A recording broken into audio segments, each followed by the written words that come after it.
Yeshua ben Prachye, V'nitai Horabeli, Kiblu Lehem. They had learned from previous Tanaim that we mentioned, Yosef ben Yezer, they Kiblu Lehem, they learned from them. Yeshua ben Prachye, Yeshua ben Prachye said, asei lecha Rav, uknei lecha chaver. You should establish and have a Rav, someone that you can consult with, you can ask advice and counsel and guidance in matters of life, halachically, and how to conduct yourself, and and you should even go through expense. It's very important to find yourself in the right atmosphere, to have the right chavrim, the right friends. There's a very wide spectrum of asei lecha those that assume a rabbinate in our day and age. There was a particular temple, a modern temple. They were interviewing candidates for the position of a Rav, a rabbi. So the committee that was testing him, so they said, Rabbi, can you tell us what portion, which Seder is going to be read this Saturday? He said, that's not fair. How should I know? What am I, a prophet? Of course, everybody knows that every Shabbos week, successfully, starting from after Simchas Torah, the first Shabbos after Simchas Torah is Bereshit and lecha and lecha. So unfortunately, this is what we find in the face of America. On the other hand, there was the Tosher Rebbe, very saintly individual, led a congregation, that led a community in Canada, outside of Montreal. Head of a family came to him. He said to him, he desperately needs the rabbi's blessing to be able to find a job to support his family. He said he finds a job. They keep him a month, 2 months. He loses a he can't keep a job. He finds another job and he has daughters he has to marry off. He says, he said, please give me a bracha that I should find favor in the eyes of an employer. And he should keep me. I should be able to have parnassus. So the Tosher Rebbe said to him, he said, what is your name? He said, name is Moshe. What's your mother's name? Mother's name is Sarah. He said, Moshe, he says, you don't need a job. You need money. He said, Hashem should help you, that he should help you, he shower his blessing upon you, and you should have money to marry off your children. A day or 2 or 3 later, he bought a lottery ticket and he won $750,000. This happened 35 years ago. Somebody met him about a month ago or so, and he said that from that $750,000, he invested it and he reinvested it again and again, and he married off all his children. He said, and he still has what to live on until today. And unfortunately, how tragic. On the other hand, there was someone who considered himself qualified to publish a bulletin, so-called for the trade. A so-called rabbi was publishing a bulletin for the trade, and others felt that he had what to offer.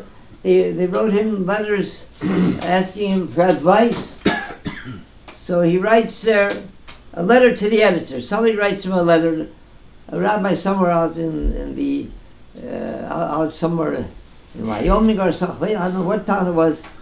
He said he got a call from a hysterical teenager. It was 10:30 at night, and he said, the rabbi says, I must see you immediately. So I told him, be reasonable, I had a full day. He said, you'll call my secretary in the morning and she'll give you an appointment.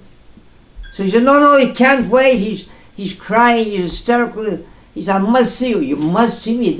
Yes, I must see you. I said, okay. Some 15 minutes later, this young lad bicycles over. He's out of breath, and he says, young man, he says, what's the problem? So with tears he says, my father took all kinds of tests, and the results were ready today, and they told him that he has a terminal illness. He has only a few months to live. So he broke out into tears. So this rabbi writes to the one who publishes for the trade. He says to him, what did he want from me? What was I supposed to do? What was I supposed to do? Can you imagine? Where's a hug? Where's telling you, doctors are not the almighty. I know your father's name. I know your grandmother's name. We'll be mispal. He'll be well. Don't worry about it. Unfortunately, this is what we find out in our day and age. We find not too many like the Tosher. He's not here. He left this world already. But we find many like those that that's not they like one particular gentleman. He called up a rabbi somewhere out west. He said he arrived in town. He said, "Would he have any idea where he could stay?" He said, "I'm not in the real estate business." There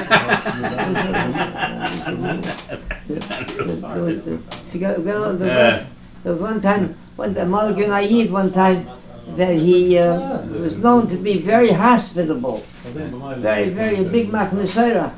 So whoever came to town, just by knocking on the door, he said, "Come right in." He said he had only two bedrooms, and he had kind of a large family, but he always had room for his guests. Usually he lost a very wealthy uncle, and he willed him a big an estate. He willed him a house with some 15 rooms, and he moved in. He was comfortable. All the old guests that used to have to squeeze him in somewhere to spend the night, they found his new address, knocked on the door. So instead of walking them in like he did previously, he said, "Oh yes, good evening. What can I do for you?" They were shocked. They were overwhelmed. They couldn't understand what happened. What can you? They didn't know how to answer them. What to answer him. So he said, "Well, I'm in town just for the night, and therefore," he said, "I have to have a place to stay." "Oh, you're looking for a place to stay?" "Well," he says, "Yeah, I'm looking for a place to stay." So he says, "I'm sorry, I can't help you." He says, "Really? You can't help me?" He said, don't look at the house with the 15 rooms. Not every room can use for guests. This is a gardener's room, this is a conference room, this is a library. You use all kind of all the rooms you can't just use. He said, "Oh, I see," he said. "When you had a house with 2 rooms, you had enough room for your wife, yourself, your children, for guests. Now that you have 15 rooms, for guests you don't have any room anymore. How big a house will you need until you don't have room for yourself?"